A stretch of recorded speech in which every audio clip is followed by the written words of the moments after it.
Y todas. Qué alegría nuevamente estar con ustedes. Que Dios les bendiga.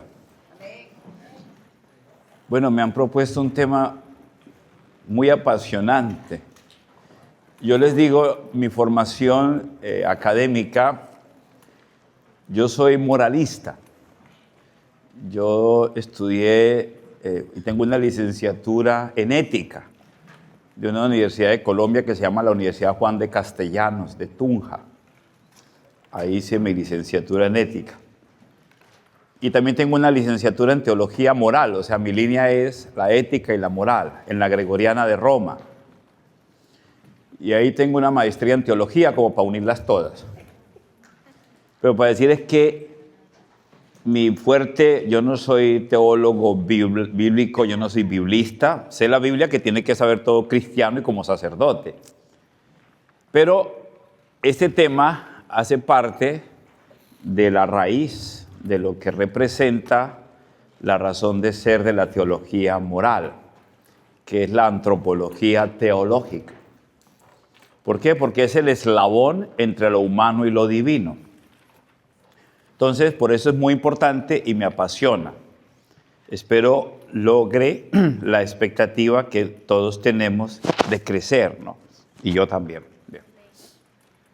En el centro de la antropología cristiana, o como dice el subtítulo, la visión del hombre de las Sagradas Escrituras, está el concepto de creación. ¿Qué es lo distinto de la concepción filosófica del ser humano, de Aristóteles, Platón, Sócrates? Han escuchado hablar de todos estos filósofos importantes. ¿Cuál es el concepto diferente que tiene el cristianismo o el judaísmo que no lo tiene la filosofía clásica? Es el concepto de creación. O sea, los filósofos no les interesa definir qué fue lo que pasó antes de que el ser humano existiera o qué hizo que el ser humano existiera, sino que le preguntan cosas al ser humano como por su metafísica, su epistemología y su ética. Ser, pensar y actuar es lo que buscan los filósofos. Unos dicen que el ser humano es una idea, el otros hablan de la materia y la forma, etc. Pero en el cristianismo o el judaísmo decimos un concepto que es fundamental, que el ser humano ha sido creado a imagen y semejanza de Dios.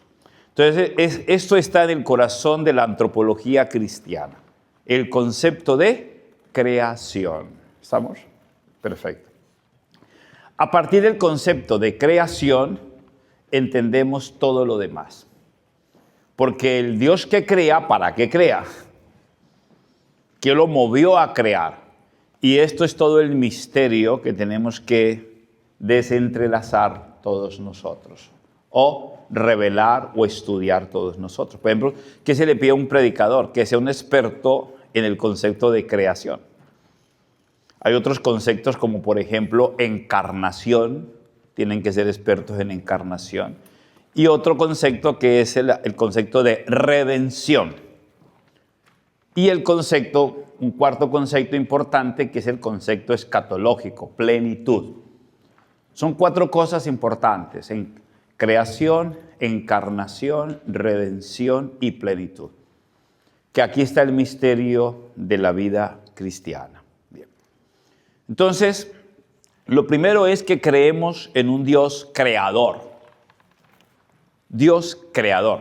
Inclusive cuando usted vaya a predicar en unas exequias, el concepto de creación ayuda mucho. ¿Por qué? Porque la gente, cuando hay unas exequias, está dolida por la destrucción. Se acabó la vida. Y resulta que en toda la Biblia, a Dios nunca se le da el concepto de destructor. Dice que Dios no daña su creación.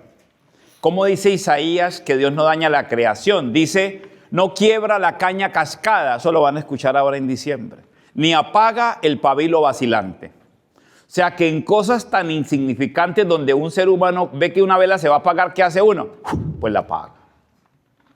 Ya eso no queda nada, se apaga. O una cañita cascada es como una ramita que se va a quebrar, entonces uno le ayuda, ¿cierto? Pues que se quiebre. ayudémosle a que se quiebre. Dicen que Dios ni esa caña cascada, ni esa velita que está a punto de apagarse, la daña o la apaga. O sea que Dios respeta la creación. Fuimos creados para la vida, no para la muerte. O sea que incluso cuando, ayer decía Cecilia, cuando una persona muere alcanzó su mayor estado de plenitud. Duela o no duela, es por ahí por donde tenemos que caminar. Pero no podemos decir que Dios acabó con la vida de alguien. Porque Dios es creador. Y el que crea no destruye su creación. No fuimos creados por deporte. Ni somos un experimento fallido. Demasiado perfecto fuimos hechos. La ciencia puede avanzar, pero no puede crear una sola pestaña en un laboratorio. O sea, menos va a crear un ojo. Puede pasar la tecnología, podemos imitar, pero crear un ojo. Hoy nos hemos acercado mucho al ADN a través del CRISPR-Cas9, manipulación genética, pero no hemos logrado crear un ojo. O sea que nadie va a crear algo tan perfecto para tirarlo a la basura. ¿Estamos? Para decirles que hay un punto importante de esperanza para todos y cada uno de nosotros. ¿Estamos? Bien. Voy a decir 4 cosas que espero se le graben en el corazón. Primera cosa es, ¿quién crea? Segunda cosa, ¿con qué crea? ¿Quién crea? ¿Con qué crea? Tercera cosa, ¿qué crea? Y cuarta cosa, ¿para qué crea? Esa es toda mi reflexión en los 2 momentos que vamos a tener. ¿Quién crea? ¿Con qué crea? ¿Qué crea? ¿Y para qué crea? Yo creo que con esto les va a quedar a usted para dar una muy fina catequesis, primero para ustedes y después para el resto. Lo primero es, ¿quién crea? El que crea es Dios. El que crea es Dios. San Agustín dice, porque claro, nosotros decimos Génesis 1:26. Yo les voy a dar un montón de textos bíblicos para que ustedes los guarden. No los vamos a leer todo porque no podría avanzar. Dios creó al ser humano a su imagen y semejanza. San Agustín dice una expresión. Cuando Dios creaba al ser humano, miraba el rostro de su propio hijo. Mientras Dios creaba al ser humano, miraba el rostro de su propio hijo. O sea, que la imagen que Dios usó para crearnos es la imagen de su propio hijo. ¿Estamos? O sea que nosotros, el molde, por decirlo de alguna manera, que Dios usó para crearnos es el molde de su propio hijo. La carta a los Hebreos, capítulo 1, desde el versículo 1 y siguientes, Pablo dice, o la carta que se le atribuye a Pablo o a las comunidades paulinas, dice que Dios creó el universo y que Dios sostiene el universo con la palabra. Eso lo voy a explicar más adelante. O sea que la palabra va a tener 2 efectos, crear y sostener. Pero en el fondo lo que quiero decir aquí antes de anticiparme es que por medio de quién creó el universo, por medio de su propio hijo. Carta a los Hebreos. Dios habló de muchas maneras y de muchas formas a nuestros padres, los profetas, pero en estos últimos tiempos nos ha hablado a través de ¿quién? De su hijo. El Evangelio de San Juan en el prólogo capítulo 1, que dice, ¿qué pasa con el hijo? El hijo es la palabra. La identidad del hijo, ¿cuál es? La palabra que se hace carne. El verbo caro es. El verbo se hizo carne. Así arranca el prólogo de San Juan, ¿cierto? Y la palabra existía y estaba con Dios y la palabra se hizo carne. La identidad de la palabra es ¿quién? La identidad del hijo. Decir palabra, decir hijo es decir lo mismo. Jesucristo es el verbo, la palabra de Dios encarnada. Por eso es que Dios siempre va a buscar en cada uno de nosotros el rostro de ¿quién? De su hijo. El rostro de su hijo. ¿Qué tanto se parece usted a Jesús? Es lo que Dios busca en usted. Por eso hay textos en la Biblia donde usted llega al cielo como silbando porque hizo un montón de cosas religiosas importantes, pero cuando llegue al reino de los cielos el Padre lo va a mirar bien con una lupa y le va a decir tal vez algo que nadie quiere escuchar: no te conozco. no sé quién eres, pero ¿cómo no? Es más, yo estuve allá en diciembre, acuérdese, el 7 que estuvimos allá reunidos, desde el lunes. ¿Y cuántos congresos no fui? ¿Cuántos retiros espirituales? Es más, le voy a contar todas las confesiones que hice.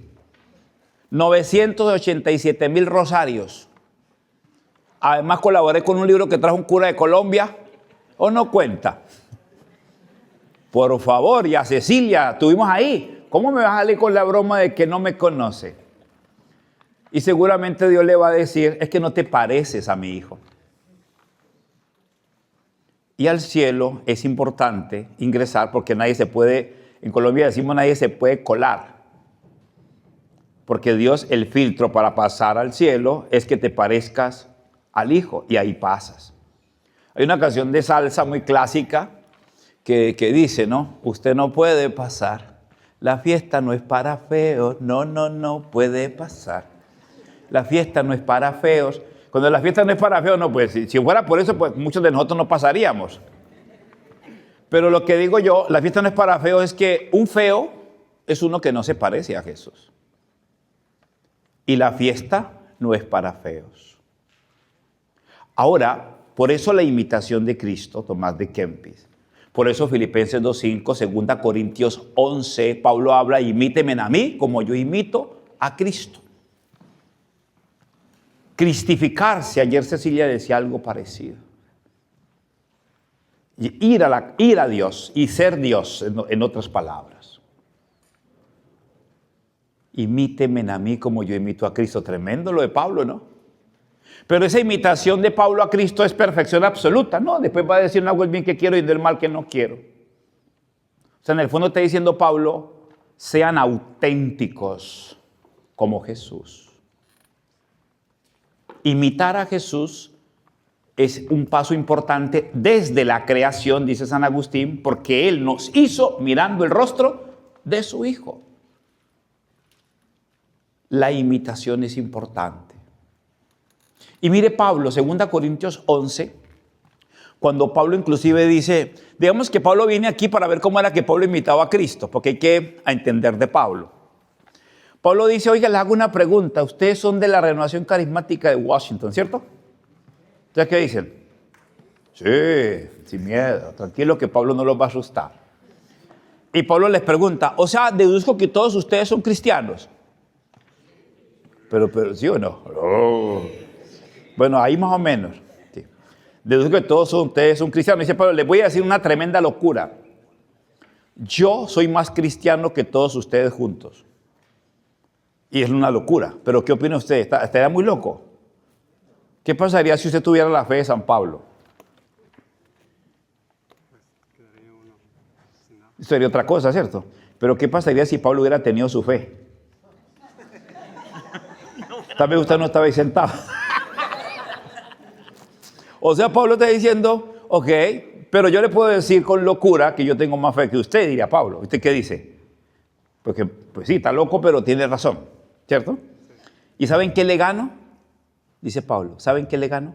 Cuando ustedes estén desanimados, como estresados, como que no entienden nada, vaya a la 2 Corintios 11 y verá que uno sale animadísimo. Pablo dice, oiga, 4 veces me pegaron 39 latigazos. ¿A usted cuántos le han pegado por amor a Cristo? Ninguno, bueno. Naufragué, peligros en la ciudad, peligros con el ICE, peligros por arriba y por abajo. Traición de falsos hermanos, peligros de muerte, me salvé de morir por todos lados, naufragué. Ahora, si yo soy más cristiano que usted, ¿por qué usted piensa que le puede ir mejor que a mí? ¿Por qué? Si yo soy más cristiano que usted y usted piensa que ser cristiano es que todo lo tenga asegurado. Bochinches, Pablo le tocó vivir en comunidades bochincheras. Eso no se acaba, yo ya no peleo con eso. Ni creo que yo sea cura solamente para salvar a un montón de señoras del bochinche. Si fuera por eso, estoy sobrecalificado. Usted se va a morir con el bochinche hasta el final, es lo que más nos confesamos. Uno habla mal de todo el mundo, hasta de uno mismo, sin darse cuenta. ¡Ay, ese era yo! Sí, yo pienso que si uno quiere acabar el bochinche acá con el 97% de la raza humana, hay que llevar el bochinche y la hipocresía con mucha calma, pero ojalá uno vaya superándolo de a poquito para hacer la exclusividad del 3%. Seguro que antes de llegar aquí, siendo realistas, porque uno coloca el rostro de piedad, algunos se pasaron por la guillotina antes de llegar aquí. Alguien lo traían aquí, ¡ay! No hay nada más rico que café con prójimo. Y si lo acompaña con pan de bono o pupusas, o pasa delicioso. Me dijeron, ¿ah, sí? Yo no vine peleándose con el presidente, el viejo ese, ya, postre. Para decirles que yo ya no conflicteo con eso.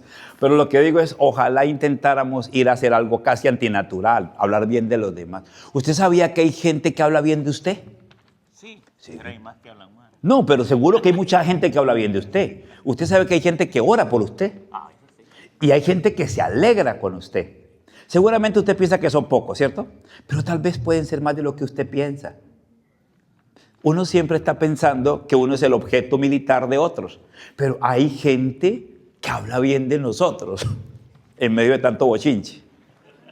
Hay gente que la quiere a usted gratis.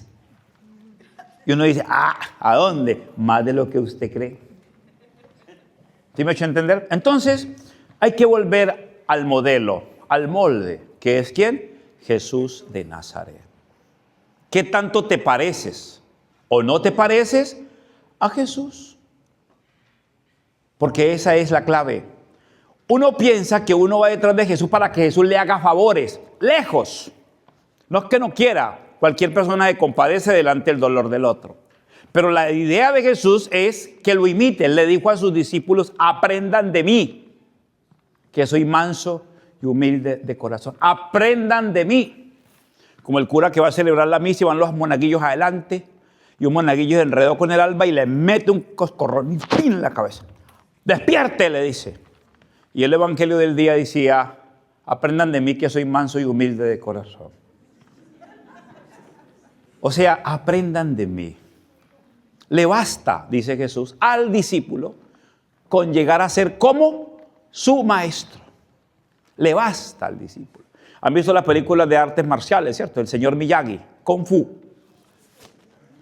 ¿Han visto? El que enseña es un anciano. No es un muchacho el que le enseña a otro muchacho, es un anciano. ¿Y qué busca el maestro del alumno? Que al menos sea como él. Pero el alumno con la soberbia quiere superar al maestro. Y el señor Miyagi tiene sus secretos, ¿cierto?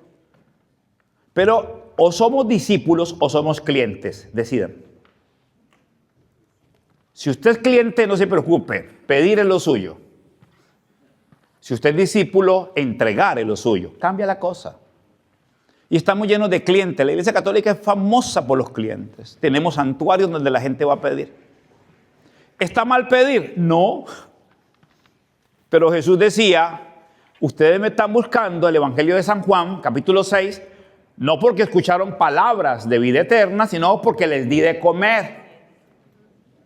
Si lo suyo es pedir, usted es cliente. Si lo suyo es ser discípulo, es al contrario. El cliente reclama y se enoja y hasta tiene la razón. Vaya a ver que a un cliente le mandan la misa. Padre, ¿por qué metió otro muerto en mi misa? Ese era mi muerto. O sea, yo no puedo mencionar otro muerto porque el problema es que se alma en la parroquia. ¿Por qué no mencionó mi intención? Mi intención, claro. ¿Y el padre qué tiene que hacer cuando alguien paga? El que paga tiene la razón y el que paga manda. Ay, qué pena, señora. Tiene toda la razón. Le robé. Mañana le celebro otra misa. Para usted solita. Por su muerto. Que su muerto tiene que tener una exclusividad tremenda. Ahora pues no dice por todos los difuntos. Ve. Ahí mencionó otros. Es por mi muerto. Por mi suegra. Hay que celebrar mucho por las suegras. Para decir es, ojo con eso. O usted es cliente o es discípulo. El discípulo entrega, el cliente reclama. Y llega un momento en que Jesús se cansó de la clientela. Porque lo buscan solamente porque sanaba y porque daba de comer. Si ustedes quieren ser discípulos, no es que no puedan pedir. Es más, Jesús le dice a los discípulos, eviten tanta palabrería. Antes de que pidan, yo ya sé lo que necesitan. Antes de que pidan, no se preocupe, yo ya sé lo que usted necesita. El discípulo busca primero el reino y después la añadidura. El cliente busca la añadidura y si le queda tiempo, el reino. El discípulo siente dolor de reino. El cliente siente dolor de añadidura. Entonces, esta visión del acto creador de Dios, imitando, mirando a su propio Hijo, es lo que nos debe representar a nosotros. Y si usted quiere saber quién es Jesús, a grandes rasgos, digamos que toda la Biblia se acabó, se dañó todo el Nuevo Testamento. Pero usted quiere saber quién es Jesús y solo quedaran 2 textos para escudriñar quién fue este tal Jesús, y esos 2 textos fueran Mateo 5 y Mateo 25, 31, usted ya tiene todo el bosquejo. Mateo 5 del 1 al 12, las bienaventuranzas. ¿Qué son las bienaventuranzas? Es el corazón de Jesús. Las bienaventuranzas no son consejos que Jesús nos da, sino se está mostrando quién es Él. El que quiere imitar a Jesús tiene que ir a las bienaventuranzas. Dichosos los pobres en el espíritu, porque yo soy pobre. Dichosos los perseguidos, porque yo soy perseguido. Dichosos los que trabajan por la paz, porque yo trabajo por la paz. ¿Han visto? Él está describiendo lo que Él es. No nos está dando consejos. Es que en el corazón de Jesús están las bienaventuranzas. Y Mateo 25, 31 es la lección aprendida. Se llama el juicio de las naciones. ¿Qué te van a preguntar? La lección está clara, Mateo 5. El examen, Mateo 25, 31. Tuve hambre, tuve sed, estuve en la cárcel. O sea, lección aprendida. ¿En las bienaventuranzas hay alguna lección de religión explícita? Búsquenla. Jesús está diciendo, me interesa mucho que cabalguen en las nubes. Me interesa mucho que metan la cabeza a la eternidad y descifren cómo soy yo. Me interesa mucho que den clases muy elevadas de teología dogmática. Me interesa que se aprendan el catecismo de la Iglesia Católica completo o el derecho canónico íntegro. No hay nada de eso. ¿Eso es importante? Claro que sí, para que nos ayude a hacer eso. En las bienaventuranzas están todas las acciones humanas que le dije desde el primer día. La salud, la comida y las relaciones humanas. Oiga, métase en la cabeza eso. Y la esperanza, recuerda, Juan 14:1. Y al final, ¿qué le van a preguntar a usted? ¿Cuántos rosarios hizo? No, los rosarios hay que hacerlos y muchos para ser mejor persona. Al final, ¿qué le van a preguntar a usted? Tuve hambre y me diste de comer. Es más, se identifica con el pobre. ¿Cuándo lo hicimos por ti? Cuando lo hicieron con uno de mis pequeños, conmigo, usted puede inventarse lo que usted quiera. Colocarle moños como usted quiera, pero esto es el corazón. Puede colocarle mármol, puede colocar incienso, pero este es el corazón. Uno puede tener una parroquia muy bonita donde nadie se ama. ¿Y qué pasa? ¿Quién no soñó tener una casa grande, con carros grandes? Y cuando uno tenga esas cosas, uno es feliz, ¿no ve que sí? Ahora uno tiene esas cosas. Es el único país donde los garajes no sirven para nada, porque los carros están afuera. Y adentro de los garajes llenos de cosas. Ay, mira lo que compré. ¿Yo para qué sirve? No sé, pero me lo dejaron tan barato. Viernes negro. Llenos de cosas. Vacíos de todo. Bien, entonces, Mateo 5, Mateo 25. Hay otras cosas que usted puede decir. Y todo lo que se diga de Jesús. A Jesús le gustaba simplificar, a nosotros complicarlo todo. ¿Cuál es el mandamiento más importante? Amar a Dios con todo el alma y con todo el corazón y con toda tu mente y con todas tus fuerzas. Y al prójimo como a ti mismo. No se demoró 2 versículos para decir, de esto pende todo. O sea, simplificando, animando para que la gente le entienda. Lo demás sobrecalifica lo primero. ¿Hecho entender acá? Perfecto. Entonces, el corazón de Jesús. ¿Imitar a quién? A Jesús. Si no hay más textos que Mateo 5 y 25, métaselo en la cabeza. Métaselo en la cabeza. ¿Estamos? Esto no es solamente humanismo, porque ahí está la esperanza, la mística. ¿Cuál fue lo primero que yo les dije cuando empecé a hablar el primer día aquí? De la mística, de la oración. De Nehemías preocupado por el dolor del pueblo. Hemos sido coherentes. Pero alguien dice, pero esto es solamente humanismo. No, empecé con la mística. Le dedicamos toda una reflexión a la mística, a la oración, ¿o no? ¿Y qué dije de la oración? La tensión entre mi impotencia humana y la omnipotencia. ¿Estamos? Yo quiero que armen todo el paquete, porque es que el que no vino de esta semana llega y dice, pero eso es humanismo. No, eso es todo. Porque Jesús oraba y se comprometía, ¿o no? Perfecto. Entonces, saco el tema de la creación, imagen y semejanza de Dios. ¿Quién crea? Les hago una pregunta. ¿Creemos en Dios todos? ¿Sí o no? ¿Por qué creemos en Dios? Sí, no creo, pero ¿por qué más? Por fe. No tiene que haber Mire, hay que buscar el objeto y el motivo de la fe. El objeto y el motivo de la fe. ¿Usted ha escuchado hablar de las virtudes cardinales y las virtudes teologales? ¿Cuáles son las virtudes teologales? Fe, esperanza y caridad. ¿Cuáles son las virtudes cardinales? Prudencia, justicia, fortaleza y templanza. ¿Quién la organizó? Platón. Prudencia, justicia, fortaleza y templanza. O sea, estos son humanas. ¿A quién le corresponden las cardinales? A cada uno de nosotros. ¿Quién tiene que ser justo? Usted. ¿Quién tiene que ser fuerte? Usted. ¿Quién tiene que ser prudente? Usted. ¿Quién tiene que tener carácter? Usted. O sea, son 7, inclusive paradójicamente es un número perfecto. Nosotros nos encanta que nos salen de las virtudes teologales, pero las cardinales nos las echamos al bolsillo. ¿Quién tiene que ser fuerte? Hasta para leerse un libro hay que ser fuertes. Uno lo empieza. 3 líneas después, a dormir. Las virtudes cardinales vienen del cor cordis, del corazón, que se tienen que entrenar.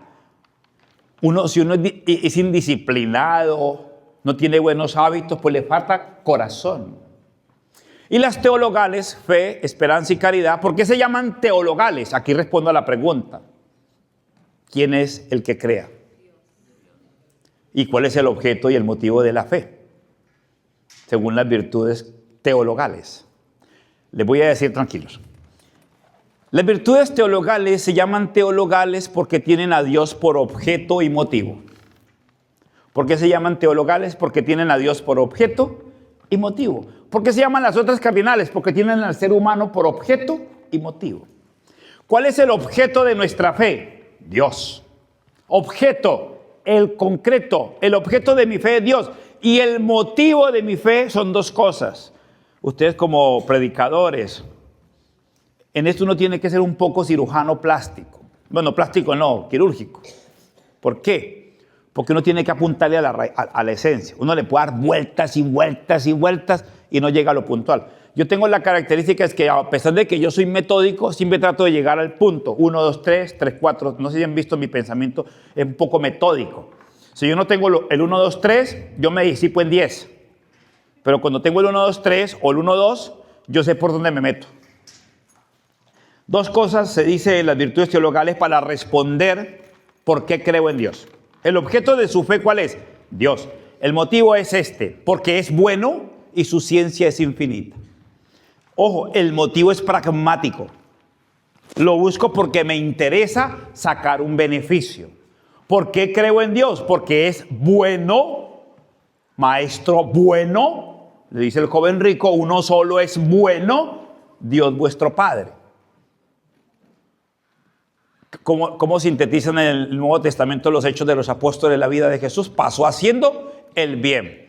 Por eso un hombre que es bueno, ¿quién no quiere estar con una persona buena? Todos. Cuando alguien es bueno es mi amigo. Pero hay gente que le encanta andar con gente mala, no sé por qué. Bueno, Salmo 1 dice que no se junta uno con los malvados, pero sí hay que evangelizar a los malvados sin contagiarse de la maldad. ¿Estamos? ¿Por qué? Porque la bondad nos atrae. Lo que es bueno, atrae. Aunque es raro, ¿no? Uno sabe que esto es bueno para la salud y no me atrae. Me atrae la hamburguesa y la Coca-Cola. El brócoli, guácala. Pero es bueno, pero no me atrae. Y su ciencia es infinita, sabiduría. Si alguien sabe qué es lo que yo necesito para vivir, es el que me creó. ¿Por qué me creó? Hizo ojos, hizo hipopótamos. ¿Para qué? No sabemos. Un hipopótamo y se asoma y vuelve y se esconde. Algún propósito tiene el hipopótamo, pero lo crearon. Crear un hipopótamo, ¿usted imagina el trabajito para crear un hipopótamo? Eso es mucha carne junta. Y lo creó. Y después creó un zancudo. Una capacidad milimétrica de crear zancudos e hipopótamos. O sea, que se nota que el que creó esto tiene ciencia infinita. Por lo tanto, yo necesito de esa sabiduría. La carta de Santiago, capítulo 1, versículo 1 y siguientes. ¿Qué dice Santiago? Lo primero que hay que pedirle a Dios antes de pedir tantas cosas es sabiduría. La sabiduría en la Biblia es el arte de vivir bien. ¿Qué le pidió el sabio Salomón antes de cualquier cosa? Un corazón que sepa escuchar, o sea, un corazón sabio. ¿Por qué usted hace las tonterías que hace? Porque le falta sabiduría. Porque usted daña su salud, porque le falta sabiduría. Porque usted duerme 4 horas, porque le falta sabiduría. Hasta un dolor de muela le falta una sabiduría. Se le dañó la muela, pues no se cepilla bien. Que se me metió el espíritu de diabetes. ¿No ve que sí? Él entró solo. 4 o 5 cucharadas de azúcar al café y denle con toda. Y después fritos.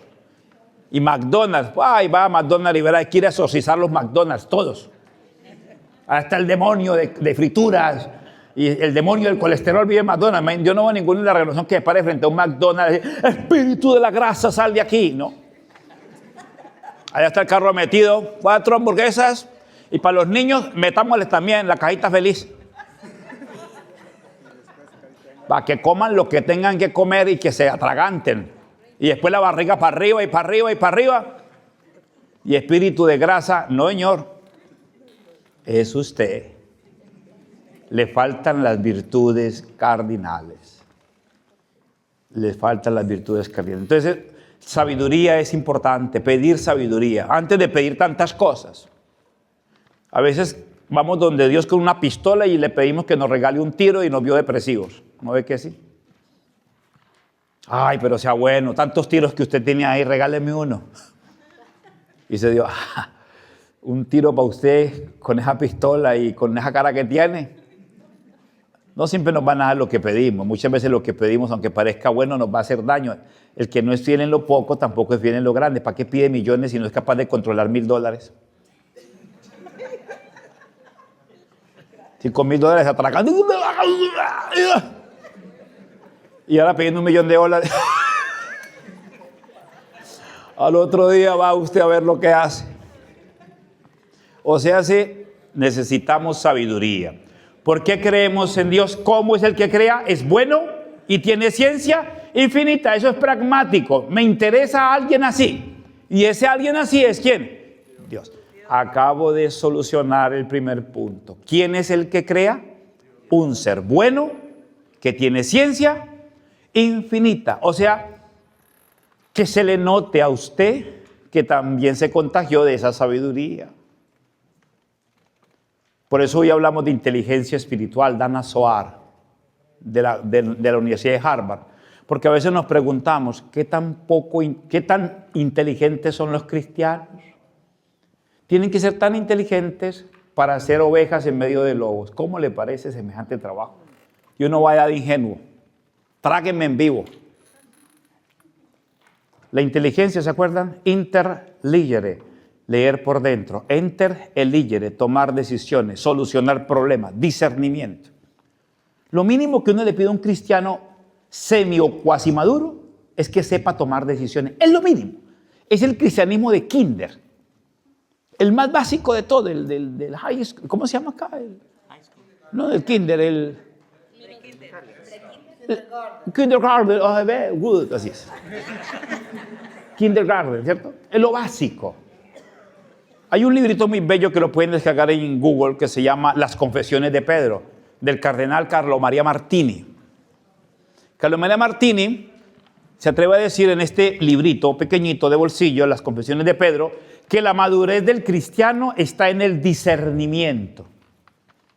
¿Y qué es discernimiento? Tomar decisiones. Y para tomar decisiones, ¿qué se necesita? El motivo de la fe, sabiduría. Jesús dice, si ven el cielo y dicen chaparrón tenemos, ¿cómo es que no son capaces de discernir lo que se tiene que hacer? Detrás del cura para que el cura les diga, ¿se puede o no se puede? Uno lo llaman para eso, padre, ¿se puede o no se puede? Y si uno es moralista ortodoxo y cerrado, uno dice, no se puede de ninguna manera, de ninguna forma, porque lo pensó. Por si la mosca uno dice que no. No. ¿Por qué no son capaces de discernir? Porque nos falta sabiduría. No andamos detrás de Dios porque imagínese Dios, el dueño del universo, y usted pidiéndole $5,000. ¿No le da pena? El creador de todo y usted ahí rezándole como el paisa, los del paisa, dame $1,000. Y el otro necesita $1,000,000 para ayudar al mundo. A Dios se le piden cosas grandes. Las pequeñas las hace usted con su sabiduría. Pero las cosas grandes nos superan. San Francisco, imagínese lo que le pidió Dios a Francisco. San Francisco, reconstruye mi iglesia. ¿Cuál? ¿La del barrio? Toda. El pobre Francisco ha montado una iglesita de su pueblo, San Damián, allá metiendo piedras. Y yo, vea, ya ¿qué tal me quedó? No entendiste. Toda. No, pobre iglesita. Uno va cuando va a Sisi, a pequeña parroquita por allá metida entre los olivos. Reconstruye mi iglesia y uno se va para el barrio. Toda. Cosas grandes. San Juan de la Cruz y Santa Teresa de Jesús reconstruye las comunidades religiosas. La de nosotros, todas. Padre Pío de Pietrelcina, ¿se dan cuenta que Dios no funciona con masas? Siempre hay personas. Moisés, solo, con la gracia.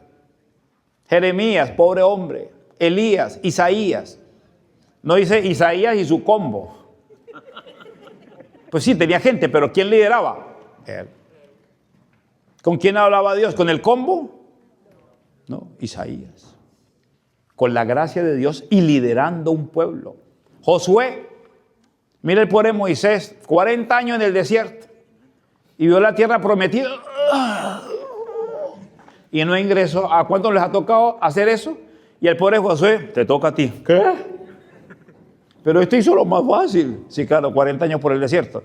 Ahora me toca cogerme a machetazos con esta gente. Bienvenido. Sabiduría. Bien. ¿Con qué crea Dios? Dios crea con la palabra. ¿Con qué crea Dios? Dios crea con la palabra. Entendamos que la palabra de Dios, dice la teología, un concepto muy elevado, la palabra de Dios es performativa, o sea, crea efectos. Génesis capítulo 1 y 2. Lo que Dios dice, Dios lo hace.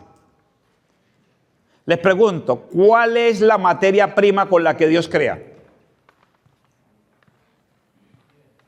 ¿Cuál es la materia prima con la que Dios crea? El elemento. No, el elemento, no había nada. Pero había algo. ¿Qué existía antes de que existiera nada?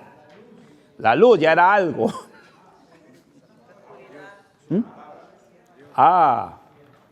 Lo único que existía era la palabra. ¿Qué dice el Evangelio de San Juan? En el principio existía nada más que la palabra.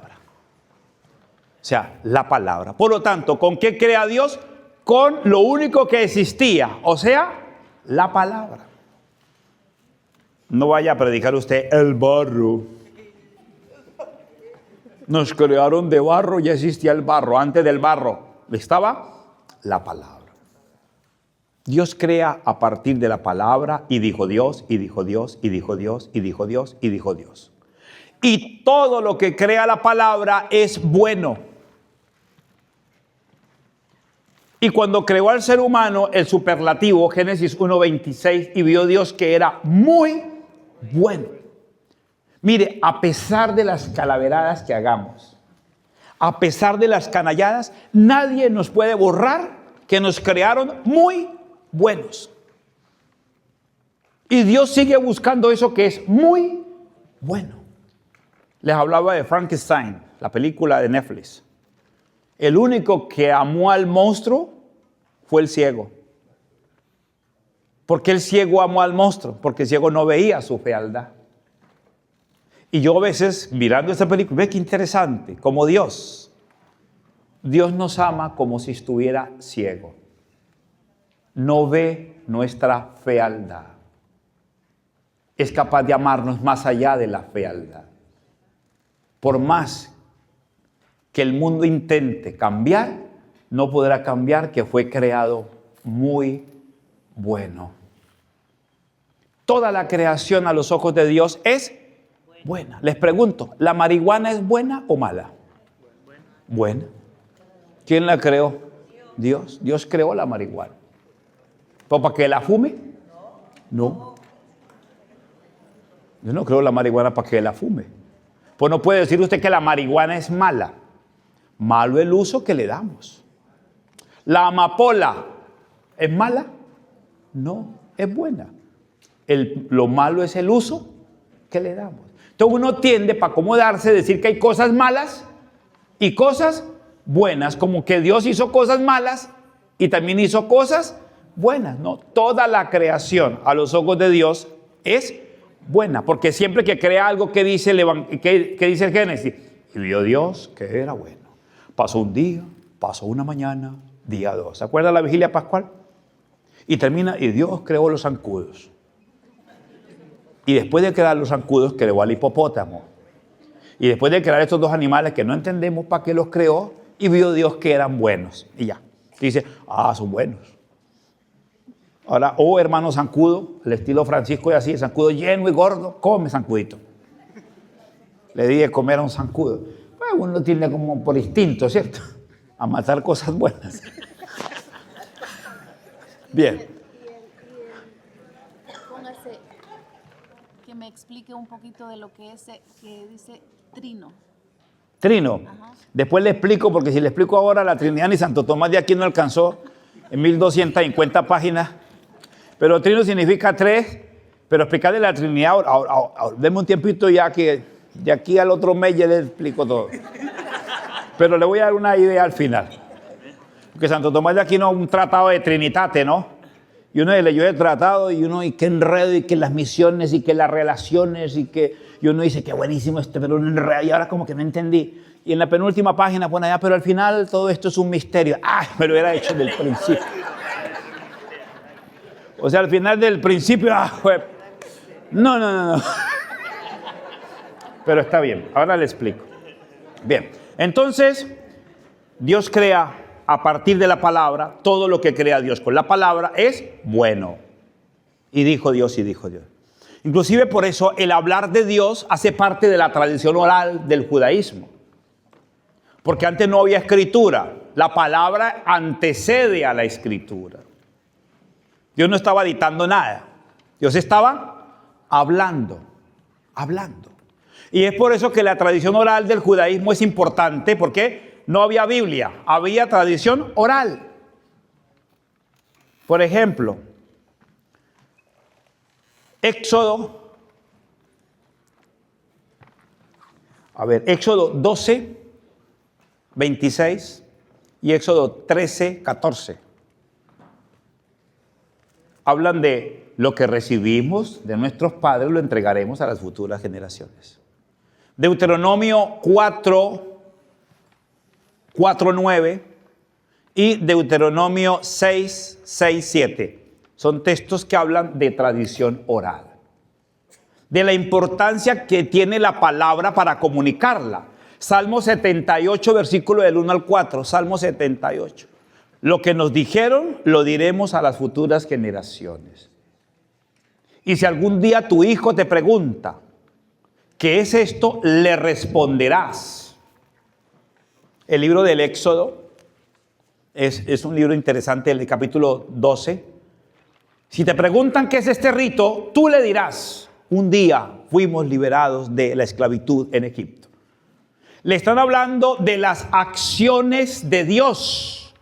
¿Qué acciones anteceden y preceden a su palabra? No le están diciendo consejos que Dios les dio. Le están diciendo lo que Dios hizo y viene haciendo con nosotros. Es eso lo que estamos hablando. Esa es la tradición oral.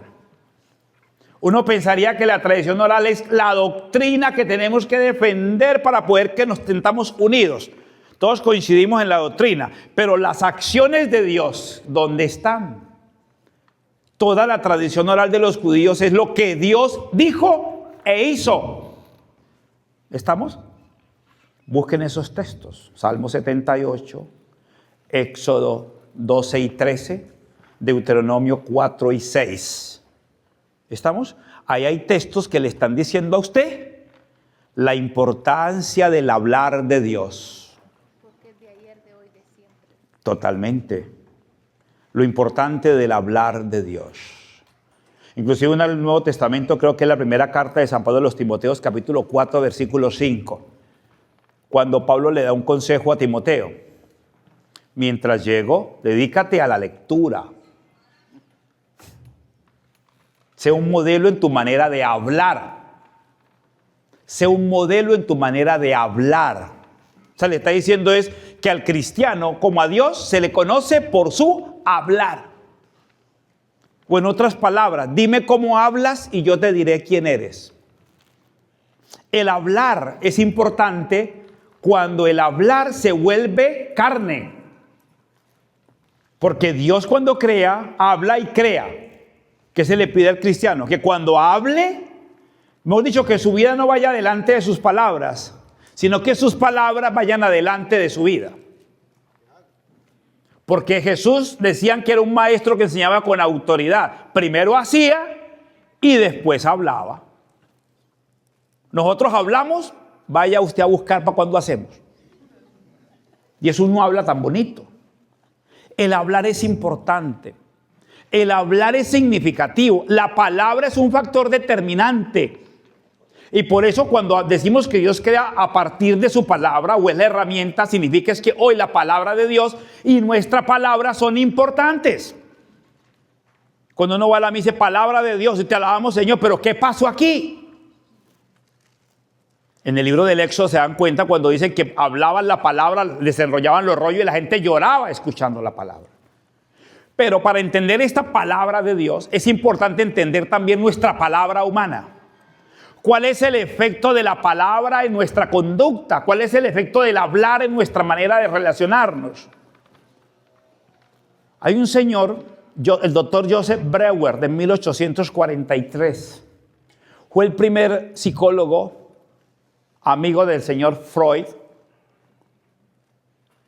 que empezó a hablar de la terapia del habla.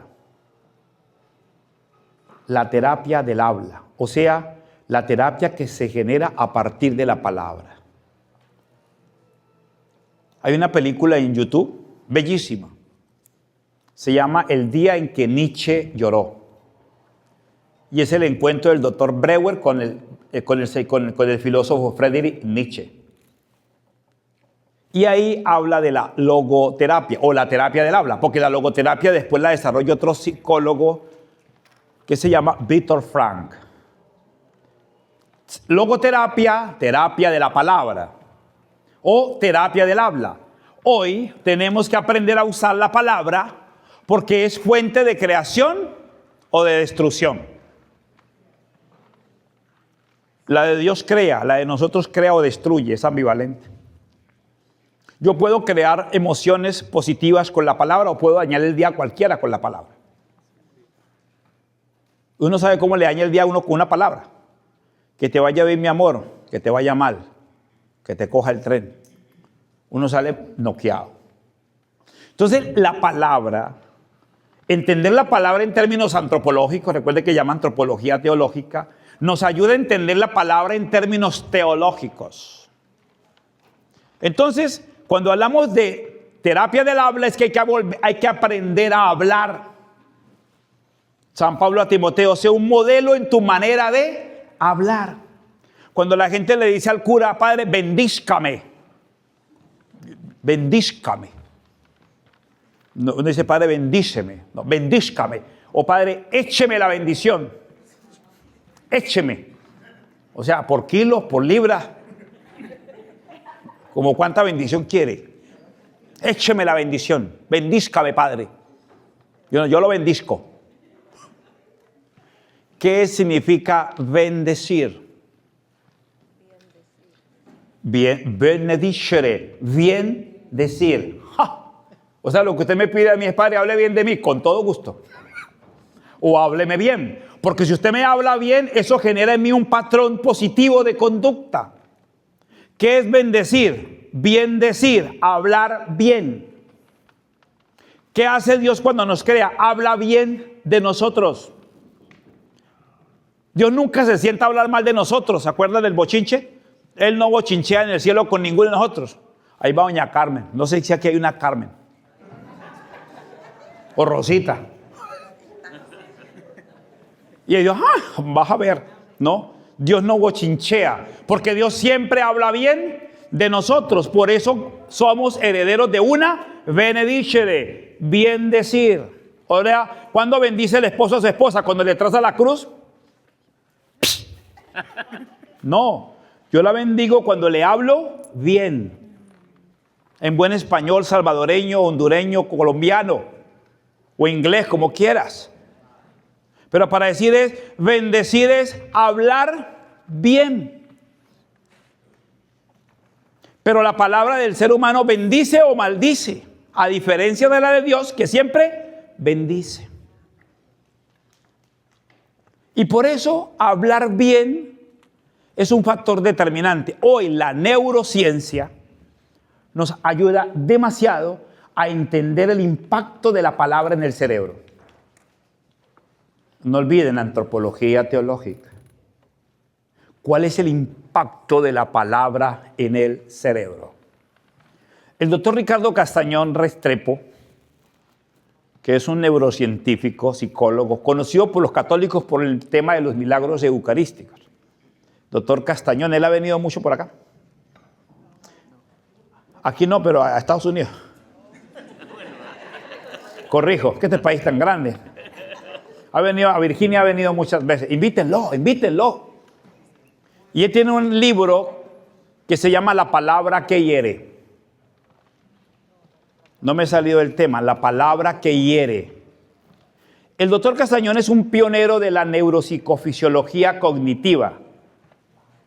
Neuropsicofisiología cognitiva. ¿Qué estudia la neuropsicofisiología cognitiva? El impacto de la palabra en el cerebro. Las palabras no se las lleva el viento, las palabras cortan, hieren. Usted puede hacer sangrar a una persona, según el doctor Castañón, hablando, sangran por dentro. La palabra corta, por eso es como un bisturí, dice el doctor Castañón.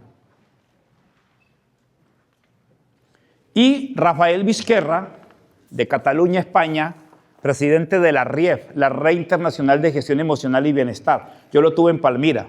Uy, chicaneo, somos amigos. Que vea. Él tiene un libro que se llama El universo de las emociones. Y él desarrolla una disciplina parecida a la del doctor Castañón que se llama la psiconeuroinmunoendocrinología. Es que yo vengo a chicanear. Psiconeuroinmunoendocrinología. El impacto de lo psicológico en el sistema neurológico, inmunológico y endocrino. O sea, hoy la neurociencia dice que la palabra puede modificar el sistema inmune y el sistema endocrino, defensivo. O sea, nos están diciendo algo que ya Dios nos viene diciendo hace más de 2000 años. Y es que uno se puede sanar con la palabra. Amén. Y eso lo está diciendo la ciencia. Imagínense cuando lleguemos otra vez a la teología. Imagínense cuando el Padre dice palabra de Dios de la huella. No entendió usted nada. ¿Qué es lo que le están diciendo con eso? O sea, les decía a ustedes que la psiconeuroinmunoendocrinología está diciendo que el 95-90% de las enfermedades que tenemos las producimos nosotros con nuestras palabras o nuestros pensamientos. O sea que todo el tiempo nos estamos enfermando o nos estamos sanando por nuestra manera de pensar y de hablar, por no saber bendecir, por hablar a la misiaberraca, por pensar a la misiaberraca. Y esto es virtud cardinal, o sea, templanza, disciplina. Si no hay disciplina, si no hay cardinalidad, ¿usted cree que la teología le va a salvar todo? No, señor. El éxito de un buen tratamiento es un buen diagnóstico. Si no diagnosticamos la enfermedad, está tomando medicamentos para lo que no es. ¿Me he hecho entender? Subí el tono de la voz. Entonces, la neurociencia nos está diciendo, muchachitos, hay que tener cuidado cómo hablamos. Libro para comprar. Masaru Emoto. Eso es un japonés. Masaru Emoto. Es un japonés que escribió un libro llamado El poder del agua. Cómprelo para que tenga... Eso no es teología. Si no es de Dios, no lo leo. No lea de todo, hasta la NASA. Ahí metido en la cajita. No. Masaru Emoto escribió un libro llamado El poder del agua. Está en Google gratis, lo puedes cargar. Hasta en audiolibro, hasta en crema viene. Está en ungüento. Masaru Emoto descubrió algo que nosotros decimos que hacen los curas cuando bendicen el agua. Padre, bendízcame el agua. Yo se la bendigo. Pero Masaru Emoto descubrió que toda palabra y pensamiento modifica la estructura molecular del agua. Le dedicó toda su vida a estudiar los cristales del agua. Hizo pruebas en laboratorios extremas. Dígale algo negativo al agua. La llevan al laboratorio y ese algo negativo modifica la estructura molecular del agua. Los cristales del agua son deformes. Pero después dice, dígale algo positivo de corazón al agua. Y van al laboratorio y esos cristales son impecables, milimétricos. Pero después hizo una prueba más extrema. Piense algo. Ni siquiera dijo, dígale. Y casi probando a los científicos. Esta persona va a pensar algo del agua. Piense algo, pero de corazón. Vaya al laboratorio y el científico le va a adivinar a ver qué fue lo que usted pensó. Y el científico va y le dice, ¿usted pensó algo positivo de esta agua? Dijo, evidentemente.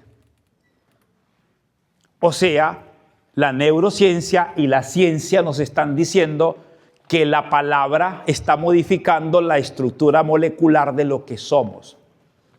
No lo digo yo, busquen, ¿ok? Masaru Emoto. Cómo la palabra nos cambia, cómo las palabras nos modifica, cómo me modifica la química. ¿Por qué estudia el agua el doctor Masaru Emoto? ¿Por qué? Porque nosotros estamos compuestos entre un 75 a 80% de agua. O sea, nosotros somos seres acuáticos. Uno se le nota un poco más el océano que a otros. Otros parecen ríos de agua viva. Y otros parece un océano, Pacífico o Atlántico. Digamos que uno tiene entre el 80 y el 90% de agua. O sea que más todavía tiene que pensar más bien, porque con ese océano necesita usted llenarlo de bendición. Entonces lo que está diciendo la ciencia es, oiga, piense bien, hable bien, porque está matando con lo que se dice. Imagínense si a un tarro de agua yo lo maldigo y lo modifico, ¿qué pasa con el agua que tengo adentro de mí? Ojo, antropología teológica. Porque está hablando de eso, estamos esperando que hable de Dios. Es antropología teológica. Perfecto.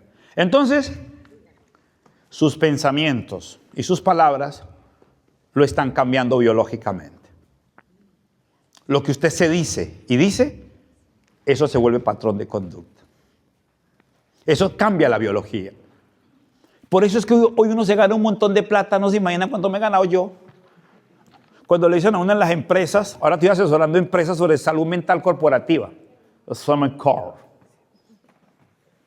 Y me están pagando para que le enseñe a hablar a la gente. No, fácil. ¿Por qué? Porque lo que está alterando la vida es lo que usted piensa y lo que usted se dice. ¿Cómo está usted? Ahí como cuando usted era pobre. Jodido pero contento. O sea, el cerebro está loco. ¿Para dónde agarro? Jodido pero contento. ¿Qué hago? Hay un doctor norteamericano que se llama el doctor Joe Dispenza. Escribió un librito bellísimo que se llama Deja de ser tú. Llevó este tema del pensamiento y la palabra a la física cuántica, el mundo subatómico. El doctor Emoto, heredero del mundo de la física cuántica. Y están diciendo es vibración. ¿Cómo vibra la palabra? ¿Cómo vibra la palabra en el cerebro? ¿Cómo vibra el pensamiento? Y el doctor Dispenza y Mark Welling, otros científicos norteamericanos que escribió Este dolor no es mío, dicen, el cerebro no sabe distinguir lo que es real de lo que no lo es. Esta máquina no sabe distinguir qué es real de lo que no es real. Solo recibe información. O sea que lo que yo le digo a mi cerebro, él lo asume como si fuera real. Jodido pero contento. El cerebro... Ay, como cuando usted era pobre. Todo lo que usted le dice a esta cajita lo asume como si fuera real. Porque él no sabe si usted está bromeando. Y esto crea patrones de conducta. Ojo, no lo está diciendo el Papa, lo están diciendo neurocientíficos al borde de Nobeles de ciencia. Por eso cuando uno se mete en este campo, que es lo que yo he escrito por ahí en el libro, por los laditos, porque ahí lo cito a todos, lo que están diciendo es, ponga de su parte, hermano. Háblese bien. O sea, inténtelo por una vez, haga deporte, coma saludable, intente desde aquí, va a dejar de rezar por un montón de cosas. Y va a empezar a orar por el dolor del reino. Porque le duele a los demás, no está pidiendo. Mientras usted le pide a Dios que lo sane del cáncer, de la diabetes, del estrés, de la depresión, Dios dice, bueno, esperemos que sane para que vaya a ayudarle a los otros. Ahí, a los 90 años dice, ya estoy listo. Toda la vida enfermándose y sanándose. Y como, ¿para cuándo? ¿El reino para cuándo? ¿Qué necesita Dios de la gente? Pues que esté sana. En el Evangelio de Marcos, fue Jesús a comer a la casa de la suegra de Pedro y le dice, no, oiga, vengo a comerme esos sancochitos que hacen usted aquí, su suegra. Pedro dice, ¿cómo le parece que está enferma? ¿Qué? ¿Está enferma? Y yo con el guarguero aquí, que ya me sabía sancocho esto. ¿Y qué hacemos? Pues está enferma, no, ya le soluciono esto. Pues Jesús, venga para acá. Se le pasó la fiebre y de inmediato se puso a hacer el sancocho de gallina. ¿Qué le impide a uno servir?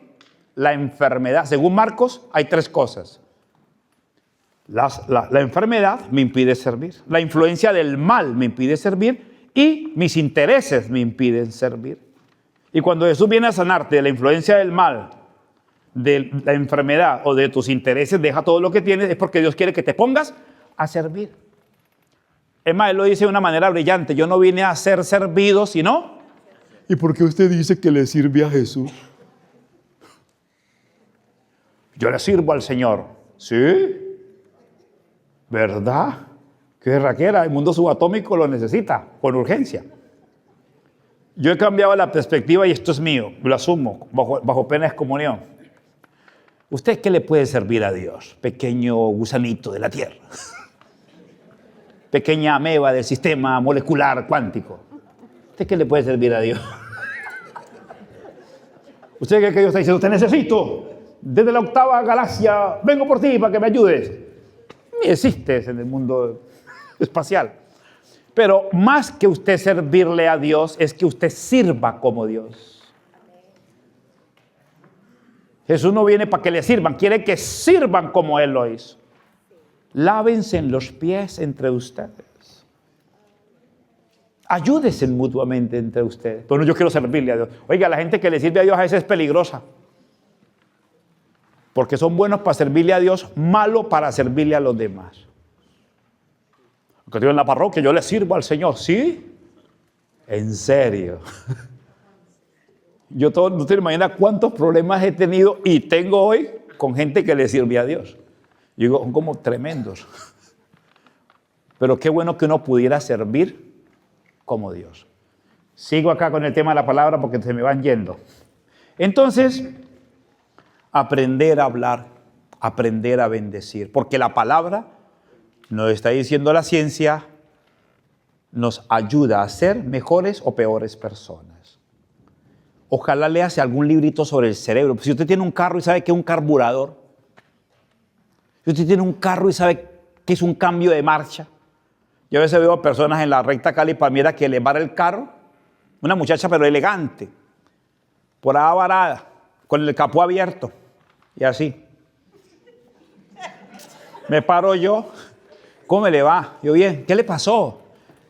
Se apagó. Y le digo yo, ¿y para qué levantó el capó? No sé. Si de pronto le entra aire y se arregla. Ya levanta el capó y eso es un misterio. Cables, a duras penas sabe dónde va el agua del radiador, el agua del parabrisas. ¿Y eso qué será? Parece un motor.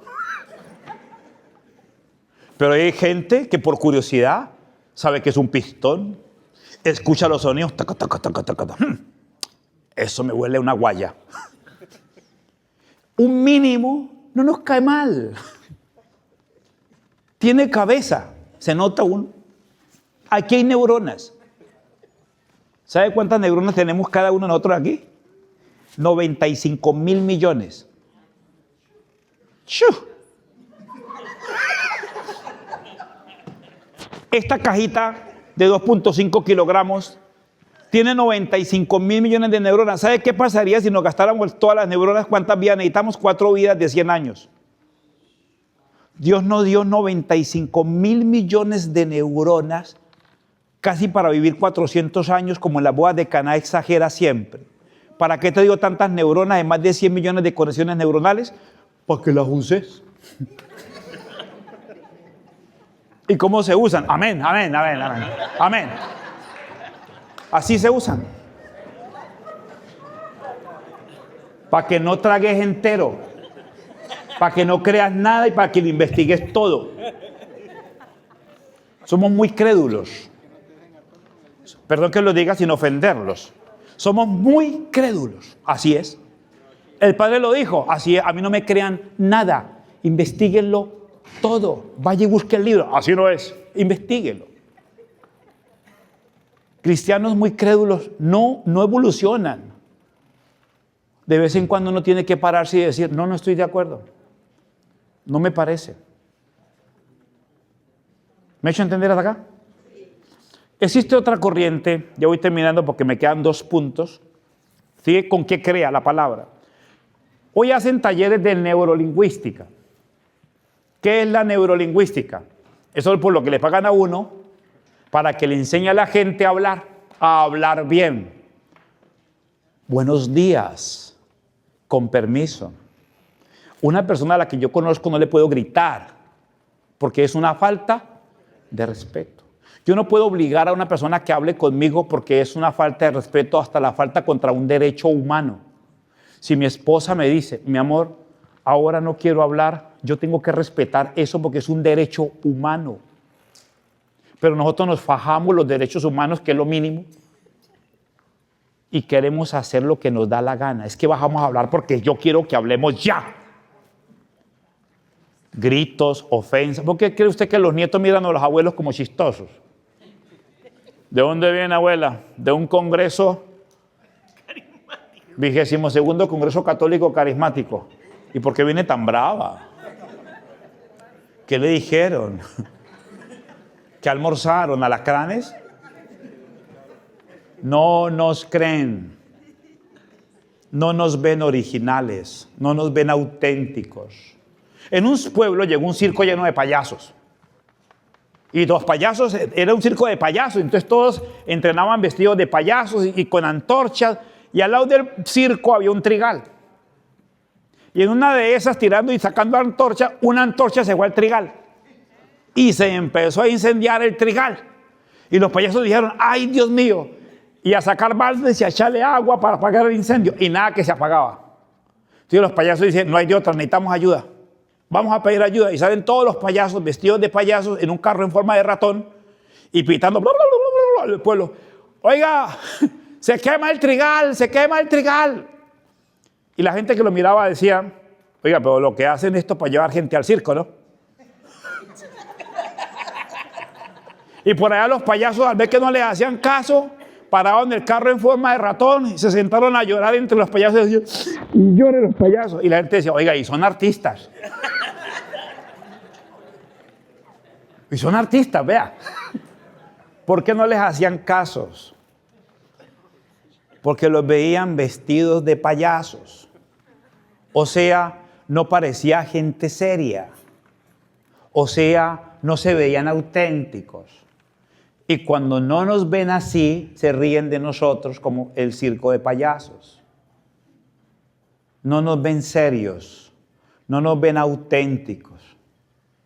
En lugar de estarle metiendo más gente nueva al grupo, estamos peleando entre los que están allí para que no entre nadie. Eso es ser un circo.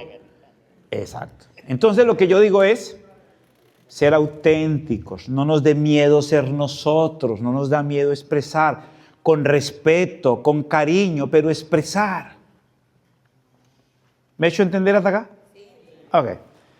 La logoterapia, perdón, ya termino acá. Siempre estoy terminando. La neurolingüística. 8 pasos para cambiar el destino a partir de la palabra. No he podido salir de la palabra. Pues ya voy saliendo. Primer paso para cambiar el destino. La palabra. Cambie su manera de hablar. Su cerebro se lo agradecerá. No es positivismo. Mañana me gano el baloto. Seguro que mañana me lo gano. Y la rifa del carro, hay 1000 puestos. Yo compré 2, me lo gano. Eso es positivismo. El mundo no cambia por positivismo. El mundo cambia por realismo. Porque lo que le estoy diciendo a mi cerebro es real. Uno piensa que el universo y Dios le van a mandar a usted el Tesla. ¿No ve que sí? Están repartiendo carros arriba. Ni se dan cuenta que usted está aquí. O sea, cambie su manera de hablar. Palabra. Las palabras cambian las ideas. Las ideas cambian los pensamientos. Los pensamientos modifican los sentimientos. Los sentimientos modifican las actitudes. Las actitudes generan hábitos. Los hábitos modifican el carácter y el carácter cambia el destino. Yo sabía. Bien. Ya me olvidó, no entiendo. Cuando le hacen la pregunta, ¿qué dije? ¿Usted me puede repetir? No. Palabras. Las palabras generan ideas.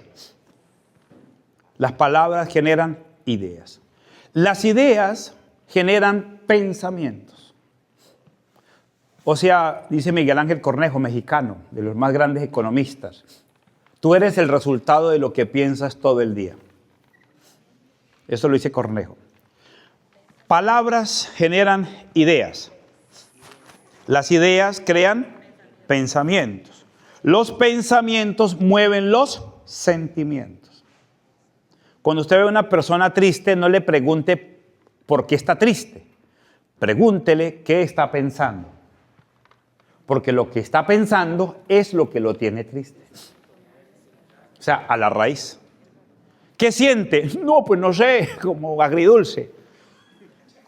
Pero ¿qué está pensando? Pensé en mi mamá y se me vinieron las lágrimas. O sea, lo que uno piensa le mueve los sentimientos. Y mire que hasta para las tentaciones. Pasa alguien con un aroma. Uy, mi exnovia.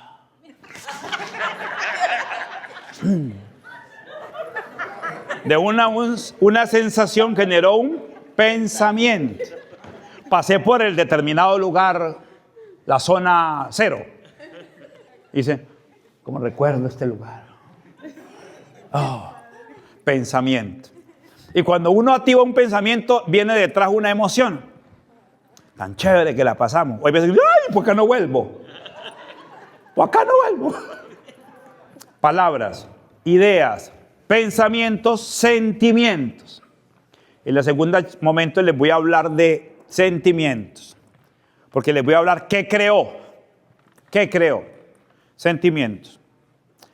Actitudes. Como uno se siente, actúa. Si usted está contento, ¿cómo trabaja? Contento, señor, contento.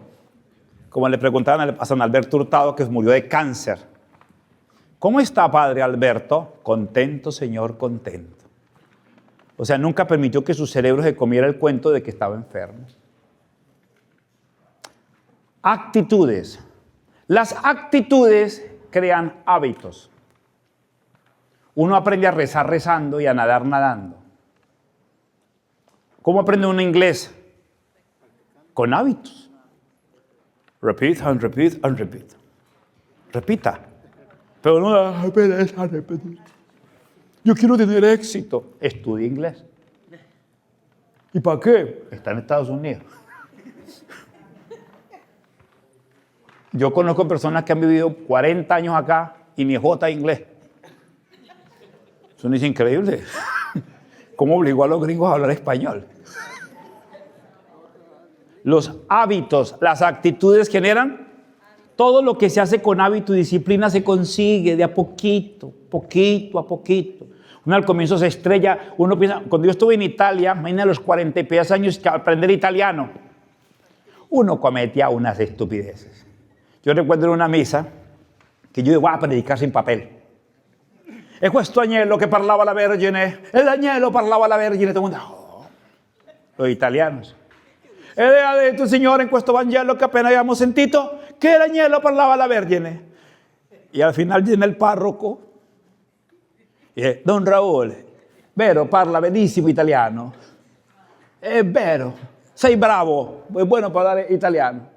Ma dobbiamo fare una piccola correzione. Vamos a hacer un pequeño corrección. ¿Cuál? Don Raúl, non è l'agnello che parlava la Vergine, era l'angelo que parlava la Vergine.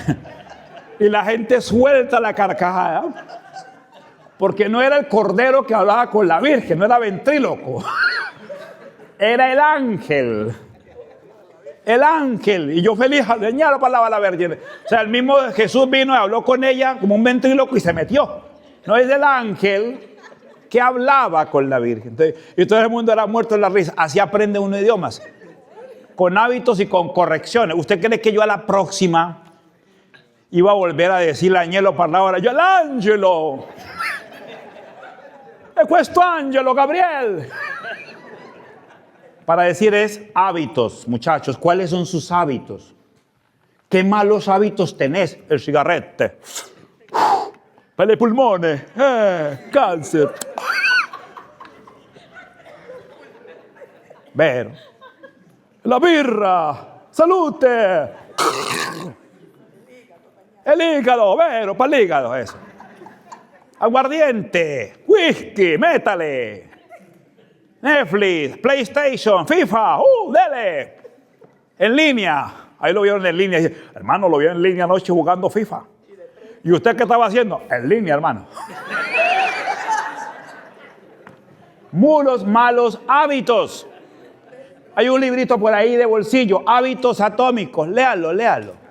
No se queden solamente leyendo, yo no sé por qué. La Madre Teresa, San Juan de la Cruz, eso hay que leerlo, sí, pero lea otras cositas. El cerebro, tengo cerebro, lea algo. Hábitos Atómicos. Esos libritos los venden en Amazon, le llegan en 3 días.